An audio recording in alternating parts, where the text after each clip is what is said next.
To hear me properly and आज हफ्ते का लास्ट ट्रेडिंग सेशन है। ये हफ्ता एक्चुअली मैं इसको कहूँगा कि बॉक्सिंग वीक था, क्योंकि लिए पूरी तरह से अगर हम देखें सो मार्केट में जो है बहुत ही ज़्यादा वॉलेटिलिटी थी, या कह सकते हैं कि अ, आज का दिन भी बहुत ही क्रूशल है। हफ्ते का या इस नवंबर मंथ का ये पहला दिन है। डेफिनेटली स्टॉक मार्केट में जो होते हैं मंथ जो होते हैं वो एक्सपायरी के हिसाब से ही हम काउंट करते हैं। एंड जैसे कि समाधान सर कहते हैं कि वॉलेटिलिटी के लिए तो कुछ फर्क नहीं कर गिरता है, 365 डेज है पूरी तरह से। उसी प्रकार है ये, मैं ऐसा मानता हूँ कि आज जो है पहला दिन है नवंबर का। सो हमें देखना होगा कि किस प्रकार मार्केट जो है वो इसको रिस्पॉन्स करता है। सो फर्स्ट ऑफ ऑल हम एक बार समझ लेते हैं कि क्या क्या इवेंट्स है, क्या क्या ग्लोबल सेटअप है जिसके ऊपर हमें नजर रखनी चाहिए।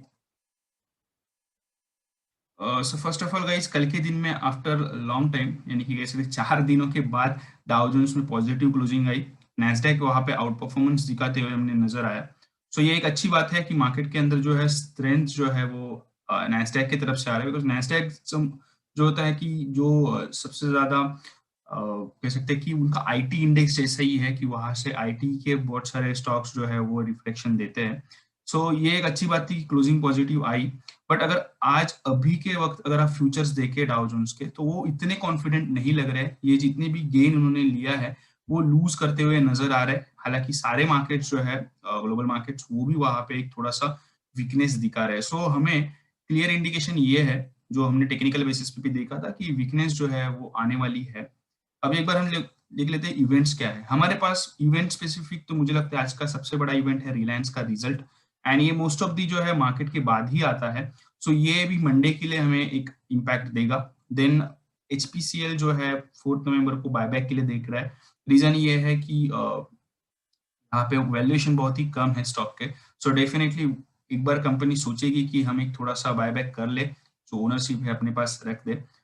एंड ये जो ऊपर के दो इवेंट्स है गाइस, ये चेंज नहीं होने वाले हैं। लगभग एक, मुझे तो लगता है कि 2-3 हफ्ते तो ये कंटिन्यू ही रहेंगे। कि मार्केट के अंदर जो है ये कोरोना का बहुत ज्यादा एक इम्पैक्ट आने वाला है यूएस एंड यूरोप के अंदर। यूरोप के अंदर अभी हालांकि आना शुरू हो चुका है। एंड अगर हम देखें सो यूएस भी इसके लिए एक प्रिपरेशन हो रहा है। हालांकि इलेक्शन है, इस वजह से कोई यहाँ पे ज्यादा कह सकते हैं कि कोई स्ट्रिक्ट रूल्स नहीं लाए जा रहे। उसके बाद डेफिनेटली, यानी कि 3 नवंबर के बाद हमें देखना होगा कि क्या एग्जीक्यूशंस होते हैं, क्या क्या वहां पे नए अपडेट्स आते हैं। सो ये जो दो चीजें हैं ये सबसे बड़े इवेंट्स है ऐसे मुझे लगता है। बाकी सारे इवेंट्स जो है इंडियन इवेंट्स जो है वो एक टाइम टू टाइम बेसिस पे चलते रहेंगे। एंड इवन हमारे यहाँ पे भी सेकेंड वेव के लिए रेडी होना हमें जरूरी है। या कह सकते हैं कि हमारे यहाँ की जो फर्स्ट वेव है वही अभी तक ठीक से शांत नहीं हुई है। सो ये हमें समझना जरूरी है मार्केट के अंदर कि कितना इम्पैक्ट हम और लेंगे। अभी हम देखते हैं कि टेक्निकल बेसिस पे निफ्टी बैंक निफ्टी क्या लग रहा है। टेक्निकल बेसिस पे गाइस कल के दिन, यानी कह सकते हैं कि मैंने तो इसको बहुत ही जल्दी प्रेडिक्ट कर लिया था। लगभग 23 तारीख को ही हमने यहाँ पे कह दिया था कि मार्केट जो है वो अभी एक थोड़ा सा वीकनेस की तरफ बढ़ रहा है। एंड स्टांस जो था मैं डायरेक्टली पॉजिटिव से निगेटिव की तरफ मैंने लाया था। सो मेरा जो टारगेट जो है अल्टीमेट वो है 11,550। जो है मुझे लग रहा है कि आज के दिन तक हम एक बार वहां पे टेस्ट कर सकते हैं। सो यहाँ इसी के लिए हमें रेडी रहना चाहिए। एंड गाइस 11,550 की नीचे की क्लोजिंग पे मेरे पास डाउन साइड टारगेट्स और निकल के आ रहे हैं, जो है 11,350। एंड गाइस यहाँ पे आप जो भी सुनते हो इसमें मेरे कुछ इमोशन से नहीं कह रहा हूँ। It's all about index management, then technicals, and जो कह सकते हैं कि सारे कैलकुलेशन से ये चीजें आती है। सो मुझे लगता है कि 550 के नीचे जाने के बाद मार्केट जो है टोटली नेगेटिव ट्रेंड में चला जाएगा। सो आई होप कि ये मार्केट सस्टेन हो जाए एंड मेरा जो प्रेडिक्शन है वो गलत हो जाए। एंड मार्केट आज के दिन में 11,750 के ऊपर जाके क्लोज हो, ताकि हम सबको एक अच्छी बेनिफिट मिले, अच्छा एक अगले हफ्ते के लिए अच्छी एक स्टार्टिंग मिले, पहले मंथ का एक अच्छा स्टार्टिंग मिले। एंड गाइस और एक बात है कि अगर आप एफ के स्पेशली रोल ओवर डेटा देखे, सो वहां पे 45% ही रोल ओवर हुए हैं लॉन्ग साइड के ऊपर। सो ये एक सेंटिमेंटल एंड एक कैलकुलेटेड एक ऐसा चीज है कि इससे ज्यादा एफ कभी शॉर्ट करते हुए हमने नहीं देखे। यहाँ कह सकते हैं कि रोल ओवर पोजिशन जो है उसको रोकते हुए नहीं देखे हमने। सो डेफिनेटली ये एक अच्छी बात है। ज्यादा से ज्यादा और 15% तक का नीचे आ सकता है, बट इससे ज्यादा नहीं होगा। सो हमें इसके लिए थोड़ा सा एक अच्छा सपोर्ट मिल सकता है 11,550 से। अभी अगर हम देखें बैंक निफ्टी के अंदर, बैंक निफ्टी जो है पिछले 4 दिनों से सस्टेन कर रहा है, मार्केट को बचाने का ट्राई कर रहा है। बट आज मुझे ऐसा लगता है कि आज इसका जो है थोड़ा-सा इसको संभल के रहना चाहिए, इसको अवॉइड कर देंगे तो भी चलेगा। इसका वॉलेटिलिटी बेयर करना बहुत ही डिफिकल्ट हो जाएगा। टेक्निकली मैं देख रहा हूँ कि बहुत सारे बैंकिंग स्टॉक जो है वीक हो रहे हैं। हम आगे अभी हम देखने वाले हैं जो है इंडसइंड बैंक में यहाँ पे आज जस्ट एक ग्लांस लेने वाला हूँ रिजल्ट से पहले इंडसइंड एंड रिलायंस के ऊपर। तो देखते हैं कि क्या प्रकार के रुझान निकल के आ रहे हैं। हाँ, अगर आप रिस्क ट्रेडर हो एंड एक buying opportunity last hope buying opportunity लेना चाहते हो, सो मैं आपको सजेस्ट करूंगा कि हमें थोड़ा सा इंतजार करना चाहिए। 23,400 ये एक लेवल है, 450 350, तो वहां पर मार्केट जो है वो डेफिनेटली थोड़ा सा एक सपोर्ट ले सकता है बैंक निफ्टी। एंड लेकिन वो ब्रेक हो जाने के बाद 21,500 तक की डाउनसाइड खुल रही है। सो गाइस ये बहुत ही मतलब मुझे ऐसा खुद को ऐसा फील हो रहा है कि मैं बहुत ही हाश यहाँ पे बता रहा हूँ, बहुत ही ज्यादा बेरिश हो रहा हूँ। बट डेफिनेटली टेक्निकल्स जो होते हैं वो कुछ इस प्रकार के ही होते हैं, इसमें इमोशंस नहीं होते हैं। सो ये लेवल्स के ऊपर आपको ध्यान रखना जरूरी है। अभी हम देखते हैं जो मेरा सबसे फेवरेट चीज है कि हम स्टॉक एनालिसिस करेंगे। हालांकि ये बियर एंड बुल पिछले हफ्ते तक अलग अलग आते थे, लेकिन इस हफ्ते से ये साथ में आना चालू हो गए। बिकॉज मार्केट में जो है कोई भी ट्रेंड या नया ट्रेड लेने से अच्छा है अगर आपके पास एग्जिस्टिंग पोजीशन है तो उसको संभाला जाए। सो पहला जो स्टॉक है Reliance. Reliance no trade zone में है मेरे तरफ। मुझे लगता है कि अगर 2050 के ऊपर की क्लोजिंग आती है आज के दिन में या मंडे के दिन के बाद, तो डेफिनेटली ये स्टॉक जो है थोड़ा संभल जाएगा, 2100-2200 तक का अपसाइड आएगा। पर गाइस मैं रियली इसकी बुलिश साइड के ऊपर फोकस नहीं हूँ। इसको मैं बताना चाहूंगा, हमने इसको लगभग प्रेडिक्ट किया था जब ये 2200 लेवल पे था, तभी से हम इसको शॉर्टिंग में लेके आए हैं। इसको हमने 2050 तक लाया। इसको भी मुझे लगता है मैंने इसको 16 या 13 तारीख को एक बार सजेस्ट किया था, स्टॉक जो है वीक हो रहा है, इसकी वीकनेस और ज्यादा बढ़ने वाली है करके। सो इसको हमने अभी तक नीचे लाया और फर्दर डाउनसाइड अगर ये 2000 के नीचे जाके क्लोज होता है, सो ये अगर आप यहाँ पे देख पा रहे हो, यहाँ पे ये सारे डिमांड जोन है। जो पहला डिमांड जोन निकल के आ रहा है 1937 से लेके 1895 तक, तो यहाँ तक ये आने का एक ट्राई करेगा, यहाँ पे टाइम स्पेंड करेगा। ये बहुत ही छोटा है, इसमें इतना मुझे स्ट्रेंथ नहीं लग रहा है, इसको इजीली ब्रेक कर देगा मार्केट अगर फोर्स में नीचे आया तो। एंड अगेन और एक चीज मुझे इससे नजर आ रही है यहाँ पे कि सेकेंड जो एंड मुझे लगता है यूजर रिस्पेक्ट करेगा रिलायंस को, वो है 1850 से लेके 1810 यानी कि 1800। ये जो 50 पॉइंट है इसके बीच में हमें एक्यूमुलेट करना चाहिए रिलायंस को। यहाँ पे एक्यूमुलेशन जोन है, डिमांड जोन है। साथ ही साथ अगर आप आरएसआई यहाँ पे देख रहे हो, सो आरएसआई भी एकदम फेवर है कि यहाँ से थोड़ा सा अगर साइडवेज जाता है और वहां से क्रैक आता है, सो और ये फोर्सफुली डाउन जाने के लिए रेडी है। एंड कोई भी किसी भी प्रकार का डाइवर्जन नहीं है, स्टॉक जो है वो रेडी है। सो इसको आप डेफिनेटली रडार में रखिए। मुझे पता है बहुत सारे लोगों के फोलियो में ये स्टॉक होता है, एग्जिस्ट करता है। सो इसे संभल के ट्रेड करना जरूरी है। ऑलरेडी आपके पास है, प्रॉफिट्स मिल रहे हैं। रिजल्ट से पहले आपको थोड़ा सा अगर लगता है कि अगर आपको 100 क्वांटिटी है तो 20-30 बुक कर ले, तो डेफिनेटली कर लीजिए।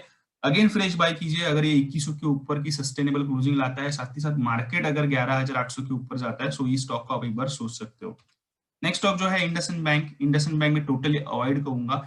एक चार्ट था एक्सिस बैंक का जिसमें ऊपर की तरफ पे सारे रेजिस्टेंस थे 2-2% पे, लेकिन इंडसइंड बैंक जो है इसको रेजिस्टेंस भी है, सपोर्ट्स भी है, टोटली साइडवेज चल रहा है। रिजल्ट भी आने वाला है एंड आफ्टर एक्सिस के रिजल्ट के बाद एक्सिस एंड इंडसइंड का चार्ट जो ओवरऑल जो मार्जिनिंग एंड ऑल स्टफ है मुझे सेम ही लगता है। दोनों भी कंपनीज जो है, दोनों भी बैंक्स जो है, उसमें मुझे एक्सिस थोड़ा अच्छा लगता है। बट एक्सिस का रिजल्ट के बाद मेरा थोड़ा सा मूड जो है वो बैंक्स के ऊपर चेंज हो चुका है।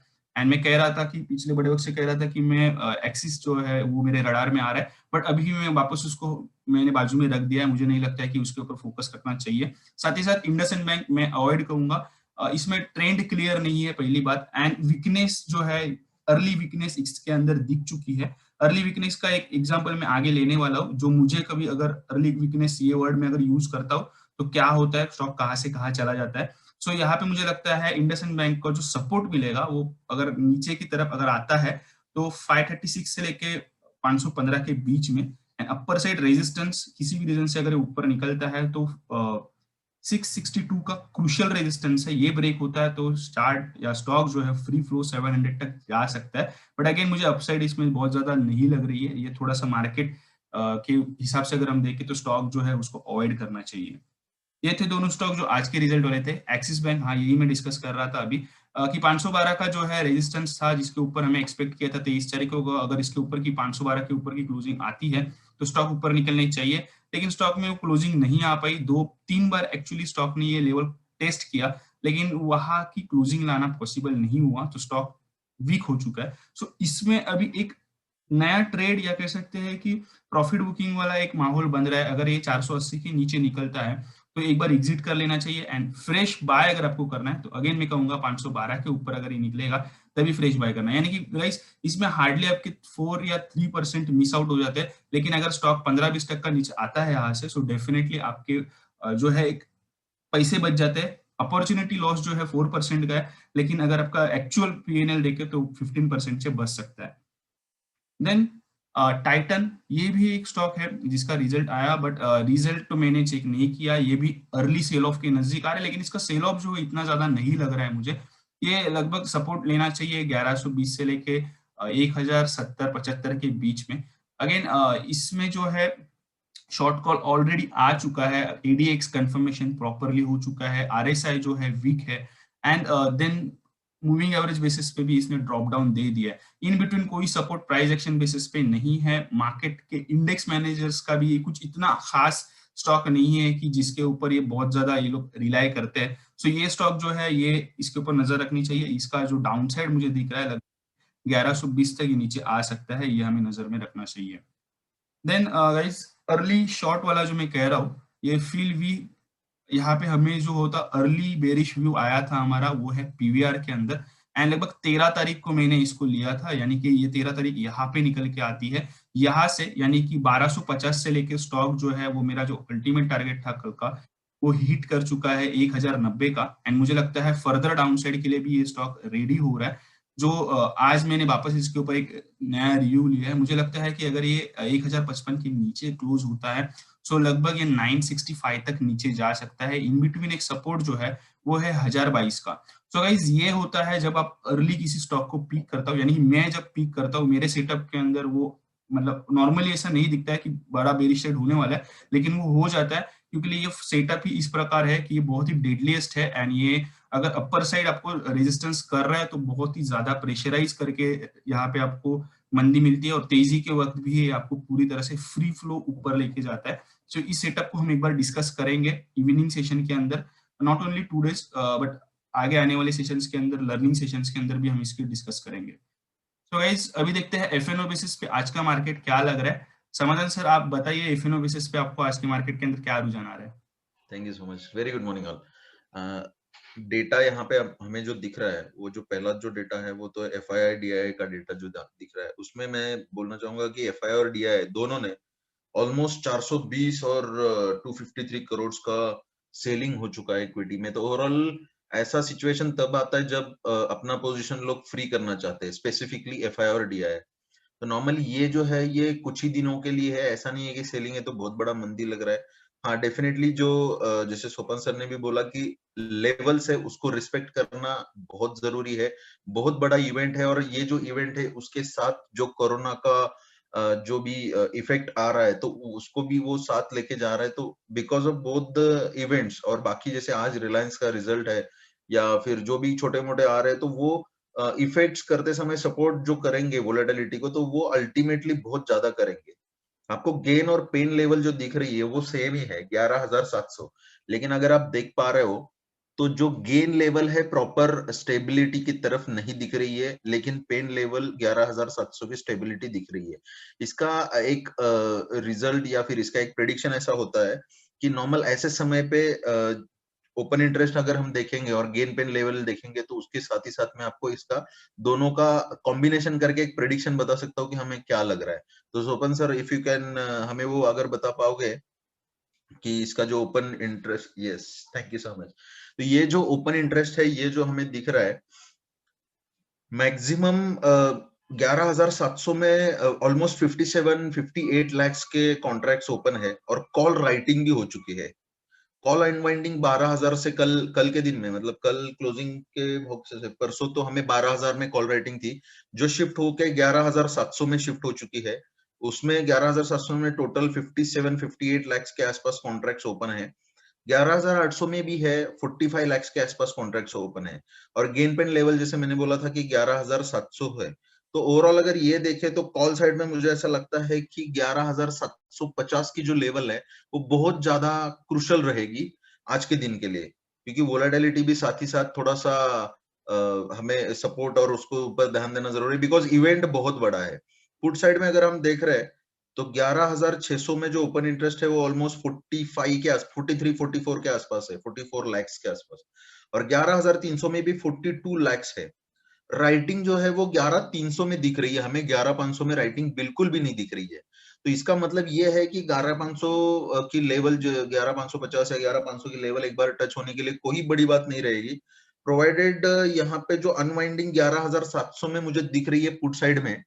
अब ये एग्जैक्टली जो पुट साइड में 11,700 की अनवाइंडिंग है और कॉल में 11,700 राइट हो चुके हैं, गेन पेन लेवल 11,700 है, तो आज का दिन बहुत क्रुशियल होने वाला है। स्पेसिफिकली अगर ऑप्शन डेटा के बेसिस पे अगर हम देखा जाए, डेफिनेटली उसको एक टेक्निकल का सपोर्ट ले लेना, बिकॉज रिस्पेक्ट लेवल्स की रिस्पेक्ट करेंगे तो वो थोड़ा सा इजी रहेगा एंट्री और एग्जिट के लिए, और फिर इमोशंस जो है अपने साइकोलॉजी वहां पे काम नहीं करेगी अगर एग्जिस्टिंग पोजीशंस है तो।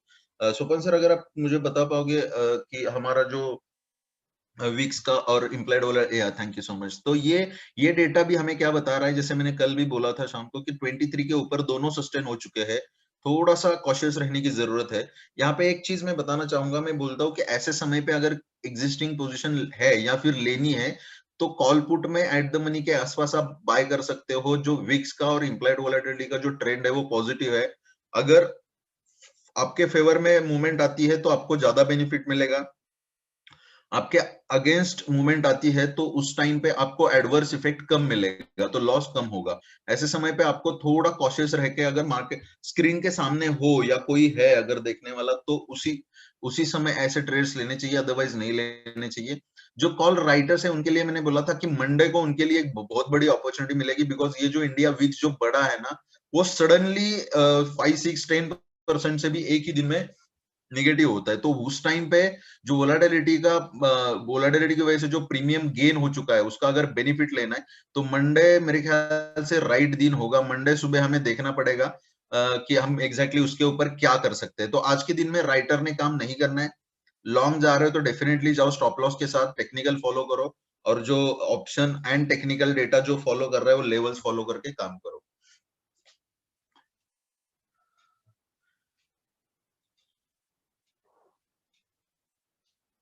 थैंक यू समाधान सर, यहाँ पे बहुत ही मजा आया आपने जो बताया। एंड आई होप गाइज आज मिलते हैं रात को 8 बजे। कल एक्चुअली थोड़ा सा प्रॉब्लम था, इस वजह से हम Q&A नहीं ले पाए, बट आज डेफिनेटली फुल एनर्जी के साथ आएंगे। एंड आज फ्राइडे है तो और कुछ जरा वैल्यूएशन देने का हम ट्राई करेंगे। सो प्रोबेबली आज का जो सेशन होगा वो आधे घंटे से लेके 40 मिनट तक होगा, और डेफिनेटली उसमें थोड़ा सा लर्निंग आएगा। आई होप कि समाधान सर कुछ ऐसा लेके आए कि जिसमें और हमें कुछ इंटरेस्टिंग समझने के लिए मिले। जो लास्ट वीक में हमने देखा था, आईवी एचवी देखा था हमने और विक्स देखा था, उसमें ही कुछ थोड़ा सा इन डिटेल आ जाए, तो सारे ऑप्शन ट्रेडर ही है ज्यादा करके हम, तो हमें डेफिनेटली इसका बेनिफिट मिले। Thank you sir, thank you to giving this opportunity everybody. Have a nice trading session ahead, have a profitable day.